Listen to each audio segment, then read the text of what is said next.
ଗୋଟିଏ ଗାଁରେ ଜଣେ ବ୍ରାହ୍ମଣ ରହୁଥିଲା। ସେ ବହୁତ ପୂଜା ପାଠ କରୁଥିଲା, କିନ୍ତୁ ତାର ମନ ସବୁବେଳେ ଧନ ସମ୍ପତ୍ତିରେ ହିଁ ରହୁଥିଲା। ଦିନେ ସେ କ୍ଷେତରେ ଚାଷ କରୁଥିବା ସମୟରେ ତା କ୍ଷେତରୁ ଏକ ମାଟି କଳସ ବାହାରିଲା। ଯେତେବେଳେ ସେ ତାକୁ ଖୋଲିଲା, ସେ ଦେଖିଲା ତା ଭିତରେ ସୁନାର ଟଙ୍କା ଅଛି। ସେ ପୁରା ଖୁସି ହୋଇଗଲା।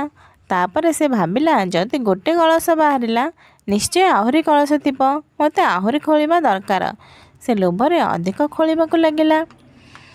କିଛି ସମୟ ପରେ ତାକୁ ସତରେ ଆଉ ଏକ କଳସ ମିଳିଲା। ସେଥିରେ ଚାନ୍ଦିର ଟଙ୍କା ଥିଲା। ଏବେ ତା ଲୋଭ ଆହୁରି ବଢ଼ିଗଲା। ସେ କହିଲା, ଏହା ତ ଆରମ୍ଭ ମାତ୍ର। ମୋତେ ସେ ପର୍ଯ୍ୟନ୍ତ ଖୋଳିବାର ଅଛି ଯେଉଁ ପର୍ଯ୍ୟନ୍ତ ମୋତେ ଅସଂଖ୍ୟ କଳସ ନ ମିଳିଛି। ସେ ବାରମ୍ବାର ଖୋଳିବାକୁ ଲାଗିଲା। ଦିନ ରାତି ରହିବାର ନାଁ ହିଁ ଧରିଲାନି। ହେଲେ ସେ ଯେତେବେଳେ ଖୋଳିବାକୁ ଲାଗିଲା, ମାଟି ତା ଉପରେ ପଡ଼ିଗଲା। ଶେଷରେ ସେ ଗଭୀର ଗାତ ହୋଇଗଲା। ଯେ ବ୍ରାହ୍ମଣ ତା ଗାତରେ ପଡ଼ିଗଲା ଓ ମାଟି ତା ଉପରେ ପଡ଼ିଗଲା। ସେ ମରିଗଲା। ଏହାର ଶିକ୍ଷା ହେଲା, ଜରୁରୀ ଠାରୁ ଅଧିକ ଲୋଭ ସବୁବେଳେ ବିନାଶ ଆଡ଼କୁ ନେଇଥାଏ।